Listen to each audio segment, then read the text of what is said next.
Okay, hi there, everyone, and welcome to today's University Business Web Seminar. It's great to have you all with us. My name is Kurt Izadurley. I'm the Web Seminar Editor here at UB, and I'll be your moderator. The title of our event, as you see here, is Deploying an LMS in 72 Hours, and is being brought to you through the generous support of our sponsor for today, Orbund. First off, as members of our audience are still coming in here, a bit of background about our topic and what we'll be taking a look at here today. Due to the COVID-19 crisis, many colleges and universities have suddenly needed to move online and are under pressure to continue to deliver high-quality teaching and learning in a remote environment. Traditionally, deploying a cloud-based LMS can require many weeks or months, which is too much time in the current crisis for any institutions requiring an implementation. In response to these needs, cloud-based education solution provider Orbund has developed and released a new rapid deployment system, which is an LMS capable of full implementation in just 72 hours. Today we have two leaders from Orbund who will show us how the system works and how any institution can use it to deploy a cloud-based LMS immediately. We're looking forward to a useful presentation and discussion here, plus live Q&A. So do stay tuned. We're going to get started in just a minute or two here. First off, though, just some brief housekeeping. First item, as it says here, for tech support, if you need it at any time, you can use the chat panel at the right side of your screen there. Just select the name of our event host and producer, Jason York, and let him know if you're having any technical issues. He'll be able to help you out there. Also, second item, if you have audio trouble through your computer speakers at any time, we'll post the phone number and access code in that chat panel to the right. You can use that to get audio access at any time. Also, as I mentioned earlier, we welcome your questions. The third item, as it says here, you can ask a question at any time. Just enter it in the Q&A, not the chat at the right, but the Q&A bottom right-hand corner. Just make sure it's set to all panelists, like it says on the slide here. We'll get to as many questions as we can during the Q&A at the end of the presentation here. So again, if you have a question at any time, just type it in the Q&A bottom right-hand corner there. Also, speaking of questions, the last item on the slide here, we're often asked about accessing the content of the presentation at a later time, either the slides or the archive recording. And yes, the answer is yes, everyone who registered or attended will be getting a follow-up email with links to these slides that we're going to go through, as well as the archive recording. We are recording here, and it'll be archived on the UB site.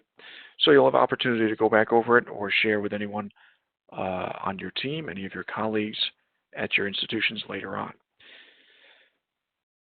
Okay, so with that, on to our program here. Today we're fortunate to have with us the team here from Orbund. Paul Rutledge is Director of Business Development. Alex Arthur is VP of Sales and Marketing. Alex is going to start us off here with an introduction and our agenda, and then we'll get to Paul for some more detail about the product. So with that, Alex, I'll turn it over to you. Welcome to our webinar. Thank you, Kurt.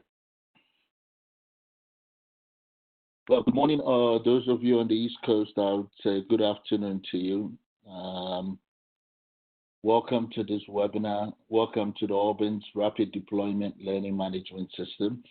As Kurt said earlier on, with COVID-19 and schools having to shut overnight, we saw the urgent need of schools needing a solution where it would empower the instructor or the teacher in the classroom to be able to create a classroom environment online. And so we needed to create something that will empower them, give them the flexibility, but in a structured format. We saw many instructors having to deal with technology of having to create shared folders in Google and struggling with Google Class and other more complex systems, that they were spending more time on technology rather than actually helping the students and giving them the classroom environment. So, who is Orbent, um, and why did we do this? And so we'll talk about that, but we'll start off with a brief overview of our SIS, um, our SIS overview system, give you a high level presentation of that. And then we'll get more into the rapid deployment LMS piece, the capabilities of it, the class setup, the lesson setup. Those are the pieces that actually empower the instructor to be able to create that classroom environment, being able to create things off the fly or in a structured environment. And then we will give you a quick preview of what the instructor will see from the instructor portal and what the student will see from the student portal. So not just only showing you PowerPoint presentations, but actually give you a quick peek into the real world scenarios. And then afterwards, we talk about the 800-pound gorilla, reason why you're all here. How are we able to deploy all this in that short period of time, that's 72 hours? And what's our deployment strategy, and um, what next after deployment? How are you? What's the infrastructure in place to help you still manage and keep things going from there? What things do you need in the deployment, things you need to get ready before deployment starts and post deployment. So, who is Orbit and why did we create this, and where did we come from? Orbit has been in the industry for over 16 years, providing SaaS-based solutions to education institutes. That's all we've done. Education is all we've done, and education is all we continue to do. We have over 350 clients globally, growing day in and day out. All 350 clients are organic growth, and so we didn't acquire anyone or anything of the sort. They are institutions of varying sizes, and we keep growing day in and day out from there. Our brands start from the K-12 product called Newton, our Watson product, which is the after school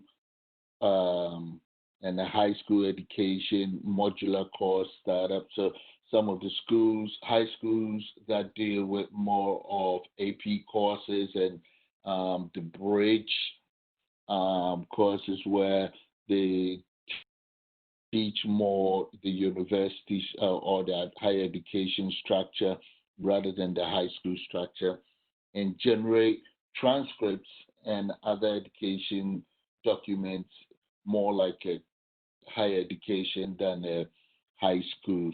We have a platform for them as well. And then we have our higher education platform for career schools, the Edison. The Einstein is our flagship product with the compliance and Title IV, regulatory and Title IV piece in. And then we created a platform specifically for the cosmetology um, industry, where they had some very specific needs that we created for them as well. So, as you can see down the brands, the spectrum of brands, we've been providing solution for wide spectrum in the education. So we understand education. Education is what we do, and we've been doing that for 16 years. So at this point, I just want to talk a little bit about our SIS, because this whole LMS piece and everything forms into a bigger picture of SIS and how we see the LMS piece plugging into that big picture from there. So when you take your student information system and it doesn't matter what student information system you have, be Oracle, Workday, Orband, anyone, it's supposed to be the hub of your operations for the school. Uh, it should support all key departments of the organizations or admissions, should be able to interact with it, education, finance, compliance, even security should be able to integrate into it and get pieces from there. Student services, if you have alumni management and career placement, all those pieces need to plug in into your SIS from there. So in our picture that we have over here, you have Auburn, then you have admissions integrated into it. You have student and career services, you have compliance, you have finance, you have education, all feeding and pulling information to and from the system. It should be connected to all stakeholders. So your students need to be able to get information from either a student portal, a mobile device. The students need to be able to get information of the bank. Educators need to be able to interact and be able to connect and get the most up-to-date information, the status of a student, what's the situation if a student is there's an issue or whatever they're having to mentor or advise the student as an advisor, they need to be able to document all those into the system where it's in a central repository for me. And then you have your technical partners. A lot of the time, your SIS is going to be at the hub of the situation, but you may have some add-on pieces that you add on to it. Some schools may have some add-on pieces that they may have an app from a third-party provider that plugs into it, or admissions may choose to use an advanced CRM solution that then has to plug into it from there. So your technical partners all have to plug into this big wheel, which sometimes I call your bicycle's wheel, where you have spokes coming off it. So when you look at your SIS now forms the hub of this whole thing. When you look at from an education point of view, now your educators, in this case where your LMS comes in, will also plug into it where you may have students being registered for classes, being able to feed into your LMS classes, and then the LMS now acts as the means of delivering that content in the classroom, and it's taking information from that SIS from registrations, whether self-registration or structured form where you are registering your students in the class. So we've talked about high level our LMS, our SIS system, but I'm sure you all hear about our LMS system, and I'll give a little brief overview of our LMS system that we created, and then I'm going to pass it on to Paul afterwards for Paul to take you a lot more into the system, talk about how we create that classroom environment and the instructor by empowering the instructor to be able to have that flexibility, or in a structured format where the instructor can then execute that classroom environment and empower the students to be more interactive. And then once we finish all that, I'll come back and then we'll talk about how we do the deployment structure from there. So what is this LMS that we're all here for, and what's it designed for? We designed this LMS system to be deployed in an aggressive time period. This whole LMS system was born in reaction to the COVID-19. After COVID-19 happened, and we were looking at, as I said earlier on, the challenges schools were encountering and instructors were encountering. I remember in one leadership meeting, we're talking to one of our vice presidents, and she's got little ones. And she said, I've got a first grader, and she doesn't seem to understand uh, the challenges we're having with Google Class and uploading her assignments into the Google Class and the performance issues they were having. And the kid was getting very frustrated. And, and it just dawned, the light bulb went off and said, if a kid has to deal with that, you can imagine an instructor dealing with these challenges, but now dealing with on a whole class basis where you've got 20, 30 students all coming in with technical questions. And all the instructor's trying to do is, I just want to teach the class and help the students. But now they are now having to deal with technical challenges that they themselves are not very comfortable with. So it was Auburn's contribution to help with COVID-19. How do we address this issue with for staying at home from them? And we also said if we were going to do this, it's got to be a very simplistic way of deploying the LMS. We could not create something that would take weeks and months to deploy because that defeated the whole purpose. We needed something that would hit the ground running right away from there and intuitive and easy to use. All right. And then obviously, in this situation, it's a lot of it is unplanned.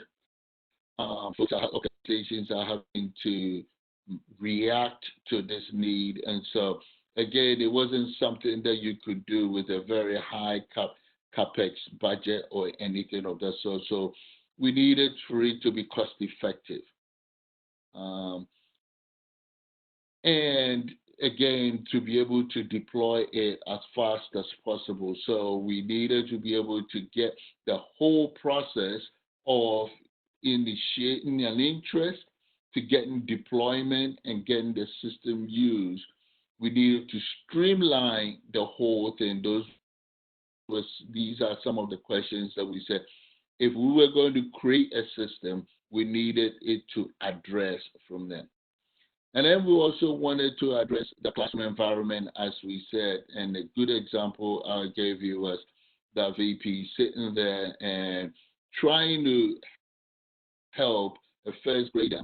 And it's challenging enough that the kid is having to work from home with all the distractions at home. And then now you add on top of it these technical issues. That whole piece takes the whole concept of creating the classroom just completely out of the realm. And so how can we create something when the kid gets into that environment, they can feel as if they are back in the classroom, they are interacting with the instructor and everything. They can focus and learn from that. So that was basically the key points that we put together to help us create this LMS. And so as you go through, see the presentation and the demo of the system, you would see that these are the key points that we were trying to address and help schools and instructors to be able to provide that classroom environment. So at this point, I'm going to pass on to Paul, and let Paul give you a more in-depth overview of the system, and then I'll come back and we'll talk about the deployment and the other pieces from there. Thanks, Alex. To those of us on the East Coast like me, good afternoon. To those like Alex on the West Coast, good morning. Let's advance the slide. Oops, wrong way. Let's talk a little bit about when it comes to deploying an online learning or social distancing solution. You know, the philosophy we try and help support is it should be an easy setup, should be easy to use, should be a single point of access for all stakeholders. It should be a way to easily focus on delivering education and monitoring education for results and success. So the goal of our rapid deployment solution is to provide you with all the tools you need to do and set up in the basic module. What I'm going to show you is the lesson planning tools that are part of the system. I'll start with screenshots rather than jumping back and forth in the system. And then when we get to the final point, I'll show you how to create a quick assessment and how to then look at what the student sees and look at what the instructor sees and manage the gradebook. To the last point, the single point of access. Each portal needs to be configured to support the critical workflows of the particular individual or constituent logging into it. This way, regardless of which tools are utilized by the instructor, whether it's Zoom or it's YouTube or Google Docs, everybody's not forced to manage jumping back and forth between the actual tools, the software, or the method of delivery. It's all coordinated in a central location. Teachers and students should not be managing navigation and access like passwords and logging in. The key is having a central location like the education system that's single point of planning. Basically, it allows the instructor or the teacher to work through a planned lesson plan, and we're going to show you the tools to do that. So this is our checklist of things I'm going to show you through the system. And this is an example of a site supporting these goals. Let's walk through each one of these, creating a lesson plan. First, we're going to start with sessions. Sessions are, in essence, if you look, this is a picture, a window from our web page. On the right side, the large blue arrow is pointing to the tools. These are the different tools available to the instructor to create a lesson plan and to create the linkages to get to where they need to go relative to the education, the desired education goal. You know, there's sessions, there's announcements, these are the different tools. So we're going to start first with assessments. An instructor would click on the assessment option. Assessments are, in essence, the ability to create lesson plans. It's the ability to create tasks within each lesson in support of that lesson plan. If you notice, there's on the right side of this list, you have a choice of whether it's always displayed or whether it's displayed in a certain date range. So part of this tool allows you to create time frames so that students can either be controlled as to how much time they put into it or when they get access to certain assignments. So there's some structure to this as to when the pace at which the student needs to accomplish the activities. If you click on each one of these sessions, you'll see that within a session you can add some of the other tools, which we'll show you when we go forward.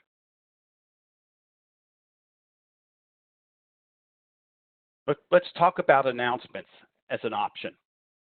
By clicking on the announcement tool, it gives you the ability to actually create a window opens that allows you to create a title and to type instructions in. Whatever you type in will be displayed as part of that lesson plan. Announcements can be used for a number of different things. You can insert in announcements videos or documents that need to be downloaded. So to add a YouTube video, all you would need to do is open up an announcement window, type in what that announcement is, if it's a specific video, any instructions you might want to add. You then click on the rich text toolbar, which gives you the YouTube option, which then opens up a window where you can copy the link of the video that you want to share and post it and create some settings for it to actually work. It will then create a placeholder on the screen that when it's saved, it will then submit the thumbnail from that video that you selected that will display as an image there that can be clickable to run the video when the student sees it. It's that simple. Let's talk about how you might be able to coordinate a Zoom meeting. There's been much ado about the number of instructors managing Zoom and the security relative to Zoom links. The key is having a link available that is only available to the students that need to access the class. Again, you could do this under the announcement tool, where you type an announcement, create some text that you highlight. I like the term "click here" because that kind of gets the idea to get their attention. You can then click on the rich text tool, the link tool, to create a hyperlink, which will open up a window where you can paste your instructor's Zoom meeting. So that it'll only be available to students that have access to the student portal to see that actual link. This is one of a couple of ways to hyperlink to exterior subjects. When we go to the live site, I'll show you how this can actually launch the Zoom meeting. There's a number of options to launch the Zoom meeting, whether you want to launch it in a new tab or launch it within the frames of the system. It's easy to do. Discussion threads. This is another tool that's available. It's an ability for an instructor to create a discussion thread that students can interact with. It can be graded. So it could be part of the gradebook. It could be on a specific topic. You put your topic in there and reasons for and opportunities for students to interact. And then within the class assignment, within the class, as students that are interacting, it will keep track of the notes. People can have a lively discussion. At the end of the event in the instructor portal, the instructor can grade each student's participation and give them either a letter grade or a number grade, depending on how you want it set up. And it'll be part of the grade book. Assignments.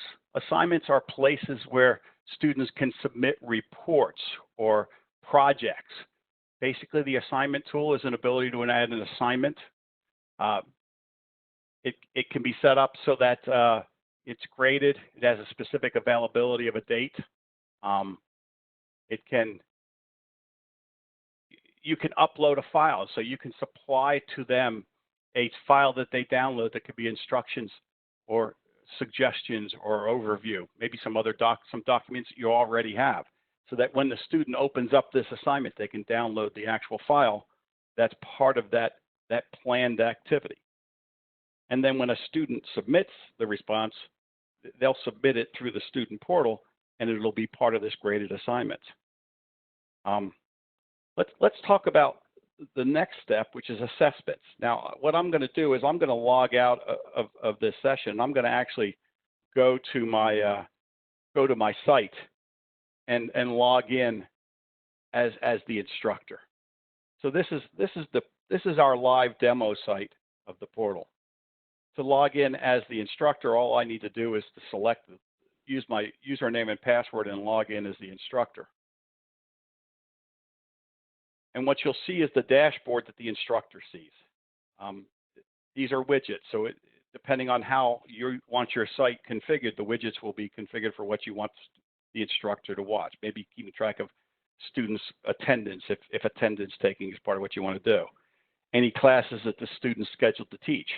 An assignment. Here's the assignment widget. This student actually submitted an assignment. So as the instructor, I can open up that assignment. This is the file that the student submitted. I could click on it to download it. I could review it. I could mark it up. I could upload a corrected file. I could put a note in here to the student. I could put a grade in here for the assignment. Say it's a 75, give them a 75. Give them a 70. I could say it wasn't turned in on time, it was turned in late. I could mark whatever I want and save it. And now I just graded that assignment, and it will display in the student's progress report when we jump over to the student side. Let's go into this Introduction to Communication class I'm teaching. You can see the lesson plan. I'm going to add an assessment or create a quiz. I can easily create the quiz under the second season or the second session. I can call this quiz 3. I can set this as part of the quiz. It will then grade as the quiz book. I can give them a time period to get it completed. I can give them 30 minutes. I can set it up so that he has a certain number of attempts to do it. If I check number of attempts, you can set it up so that either the option is last score, the highest score, or the average of all attempts. So depending on how you want to configure this class, I'll just take it once and do it. I can set a certain time period that this is available for the student to take it. And I can create this quiz. And that's how easy it is to create that's how easy to create the actual assessment. Then the next step is to create questions. Let's create a 2-question quiz.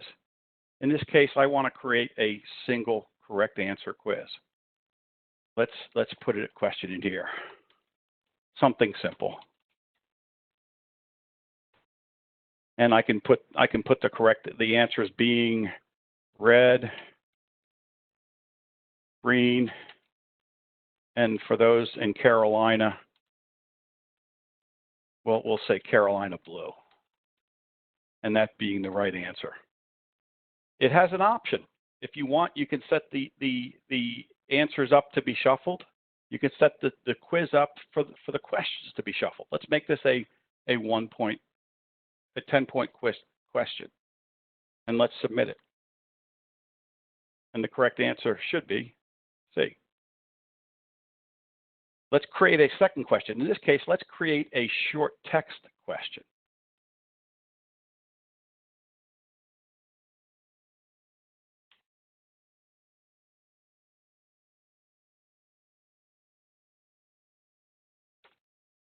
And let's create the answer being souls. Actually, and make this another 10-point question. And I just created 2 questions. Now, with the short text, if it's direct match, it will actually automatically grade the question. And I just created a 2-question quiz. I can go back to the assessment, and you can see that it's there, quiz 3. So the instructor easily created an assessment. Let's log out, and let's log in as the student to see what they see.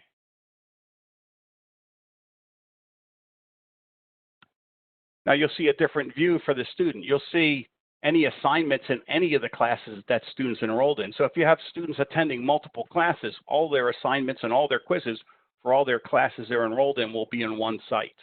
You can see that quiz that I created right here. I can click on that quiz. I could start this quiz. Yes, I want to proceed. And I could go in here and type notice how Carolina blue was the last answer, but it's mixed. I could type in here. Now, if I mistyped it and I submitted it, it wouldn't give me the correct grade, but it would give the teacher the option to accept that for credit if I want.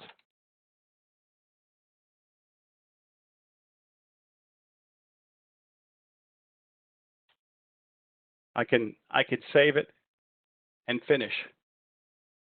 Yes, I want to finish. And I've just taken a quiz, and I automatically got 20 out of 20 in the scores. So I got 100% on that.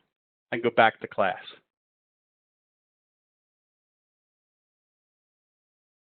If I go and look at the actual progress report for that class, you'll see that my quiz automatically loaded.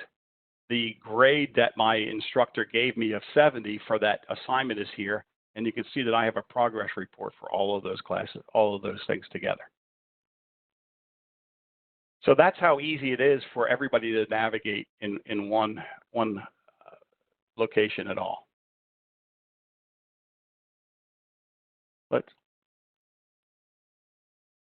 Let me turn it back over to Alex.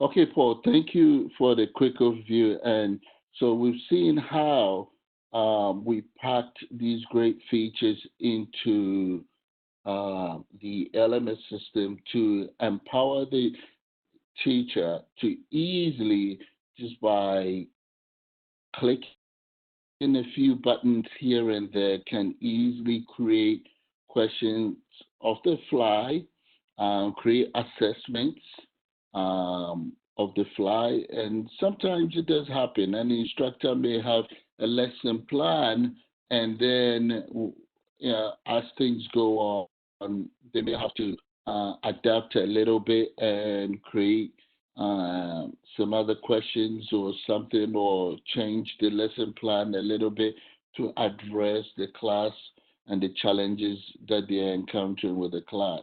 And we've seen here the instructor has the flexibility to be able to easily go in and create all those and be able to adapt the class materials to what they're trying to accomplish.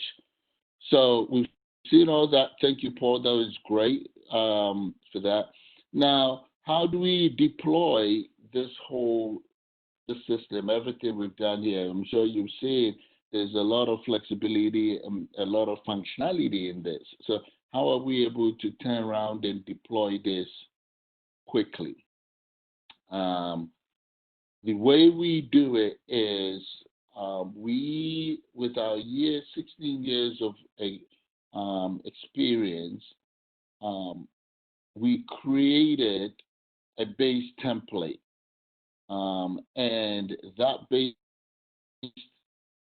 school is where we come in and we start from that base school, brand it for you as per your branding, and then with configure a little bit of changing of the configurable items, we can get you up and running in no time. So again, if you look at the vision of what we were trying to accomplish, not only be able to deploy it quickly, but also cost effective.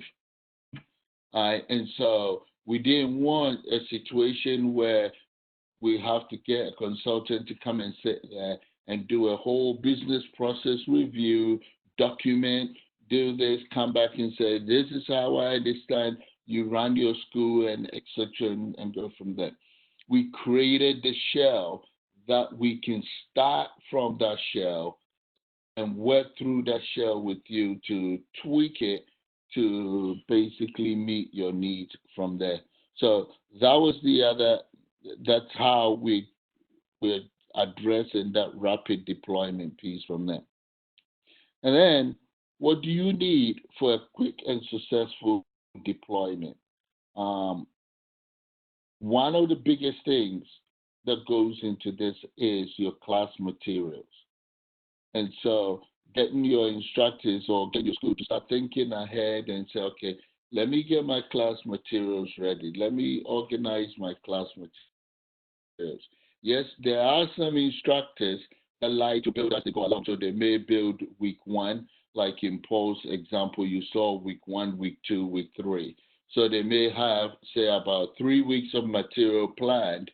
And as the students are working on week 1, then they build week 4 and week 5 stuff. And they have those in there, and they are reacting and changing stuff as they feel. And so if, for example, I'm in a math class and I'm teaching a math class, and week 1, week 2, I'm doing the basics of calculus, and I feel the class is struggling, I need to spend an extra week on that basics of calculus. Whilst I'm in week 2, I may have week 3, I may change week 3's lesson plan to continue with the basics of calculus, and what I had originally planned for week 3, push it to week 4, or may use a day or two of week 3 for the basics of calculus before I continue on the rest of week 3. So give that flexibility for that instructor, empowering, again, that instructor to be able to change stuff, but again, giving them some forethought and planning ahead of time for that. And then your post-deployment activities. So once you're up and running, what do we do? So we know instructors, again, another key thing that we brought on that we wanted to make sure we still kept going on those were the fact that instructors and some of these schools do not have technical resources. And so they may have a system already in place. They may have their SIS in place. It's an on-ground school. Students keep coming in and going. Everything is great. And now they've moved to this whole online environment. We've put the system in. Where do they go from there? We assign a dedicated resource, an account rep that keeps in touch with the primary contact of the school and becomes your point of contact and escalation point, where we continue to keep in touch with you and give you resources through that resource to keep you updated and also help you. We're here to play that technical resource that you may not have in your institution from them. So those are some of the key things that I wanted to talk about. And at this point, Kurt, I will put it back to you and see if we have some questions that we can answer for the last 20 minutes. Yep, absolutely. Thank you so much, Alex and Paul, for joining us today. And yes, we're going to get to the audience questions here.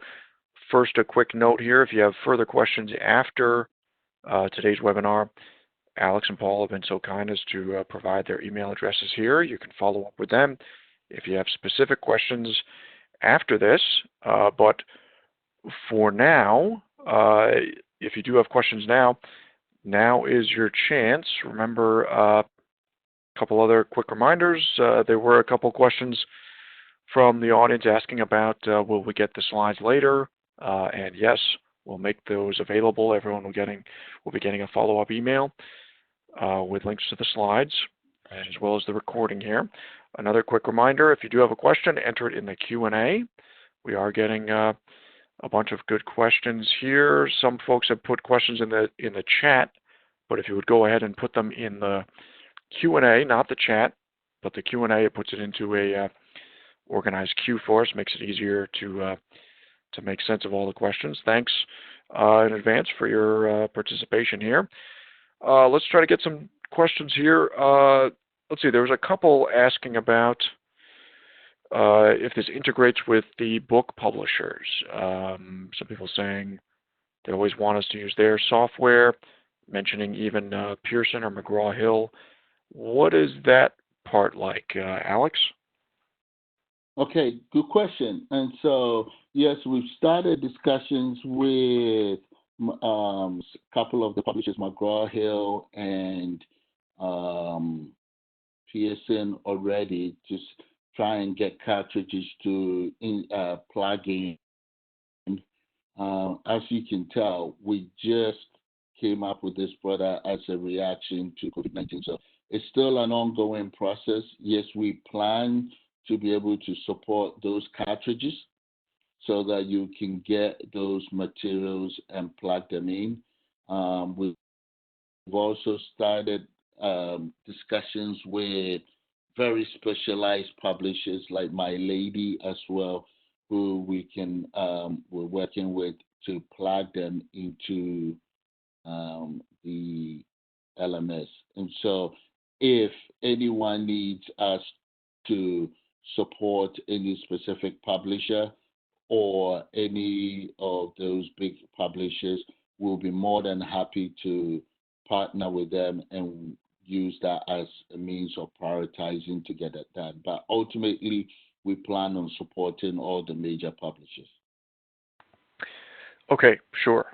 Thank you. Somebody else asks, does your system track and record the amount of time a student spends in their online material and log their participation and exit idle students?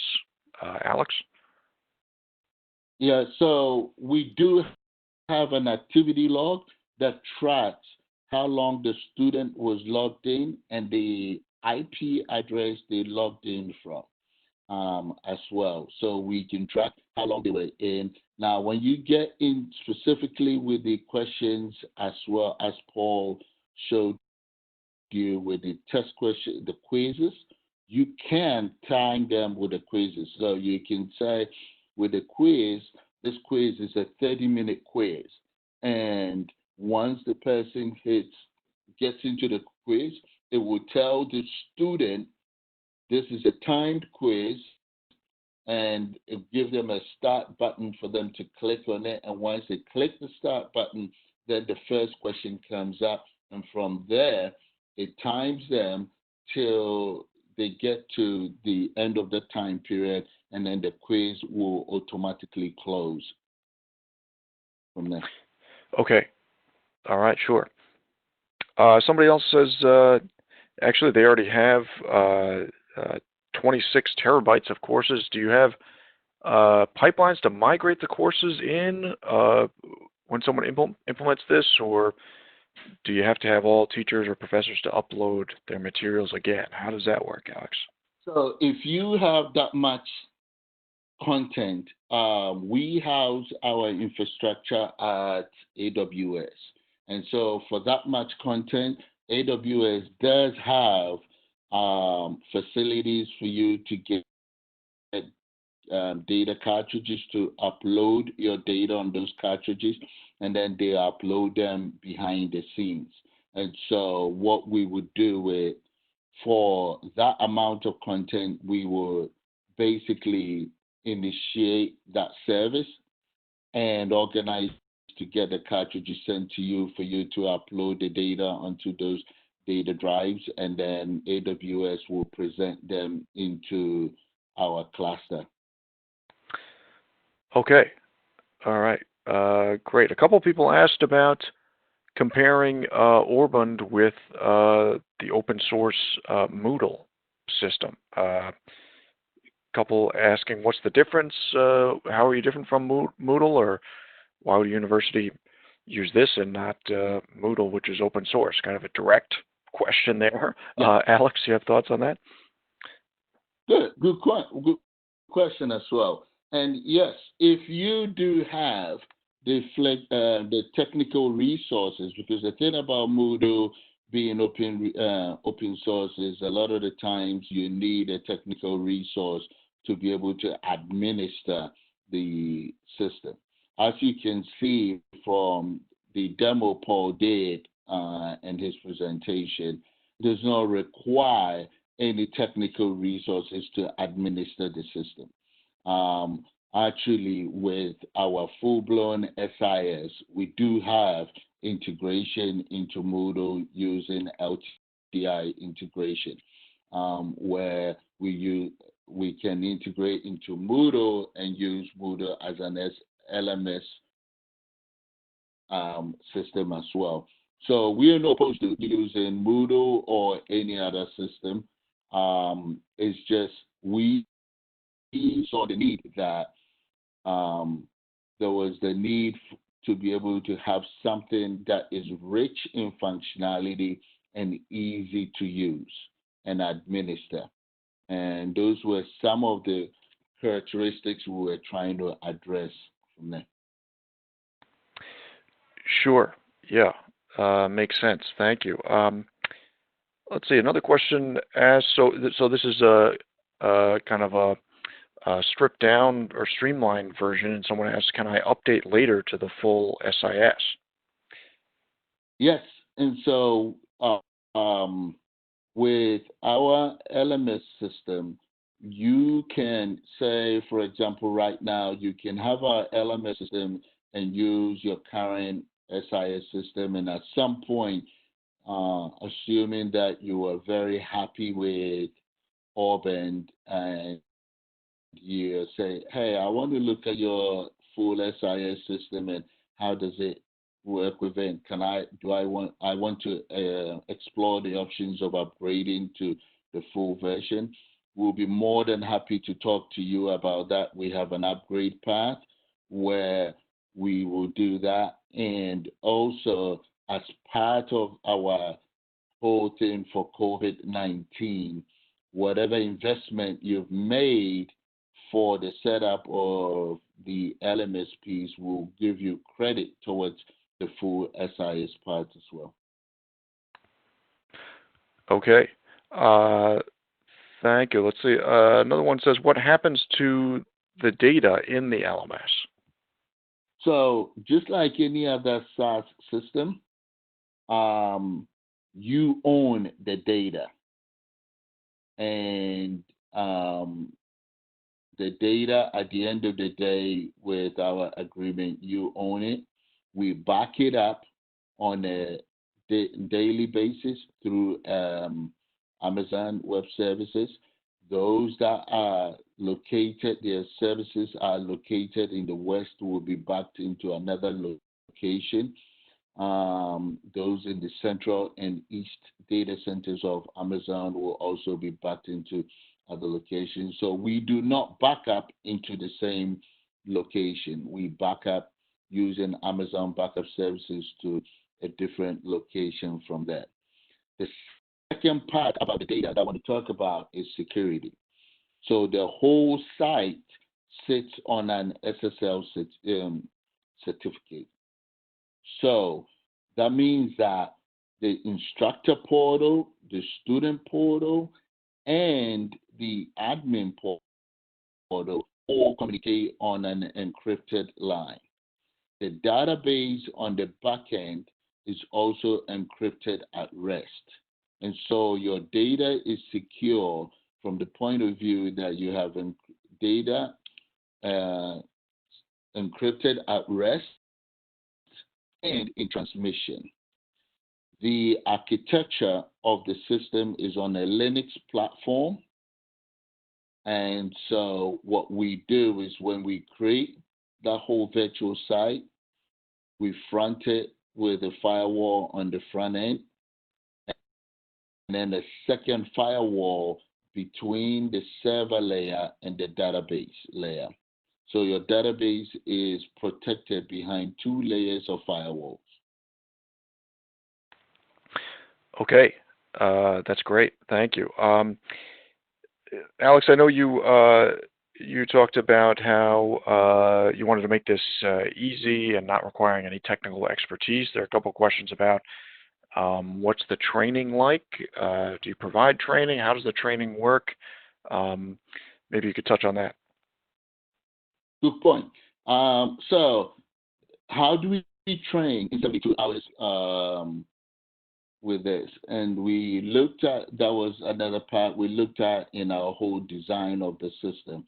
And what we've noticed with our 16 years in the education environment is video recorded material is one of the most powerful way of training. And so we have a library of recorded sessions for the whole system. And what we're doing is, as part of the deployment, we make that library available to your team to watch. And so right from the beginning, once an agreement, a service agreement is signed and the 72-hour clock starts, as we are branding and configuring your system, we make available the library of videos for you to start watching. And so within that 72 hours, you can imagine several events are going on in parallel. You are watching, getting familiar with the system, and trying to get from watching videos, getting familiar with the system as we build and configure your system for you. And then at some point, we meet after about 48 hours, walk you through it, do a couple of dry runs, navigation, get you to play around with the system a little bit, and then you are up and running from there. Okay, sure. Let's see. There's a couple questions about costs. I know people typically don't want to address that in a setting like this. Alex, I don't know if there's anything you would say, or just that maybe you could follow up with folks if they're interested in learning more detail. Yeah, we'll be more than happy to talk to folks a lot more in detail, understand their environment, what we are what we are integrating into or pulling information from, or if they're trying to run it in a standalone environment. and the load from how many students they're trying to do. For example, the user that just gave you the example of so many terabytes of data, it's definitely going to be a different price structure to someone of about just a terabyte of class materials or so, or even say 50 gigabytes of class materials or something of that sort. So yeah, there's so many factors, and we look at this with all the different factors, and we know the conditions currently everyone is under, and then we work based on that. So be more than happy to talk to anyone. Kurt, you have my details. Please feel free to publish it, and they can contact us directly, and we'll talk to them. Yeah, absolutely. I'm sure it depends on the situation.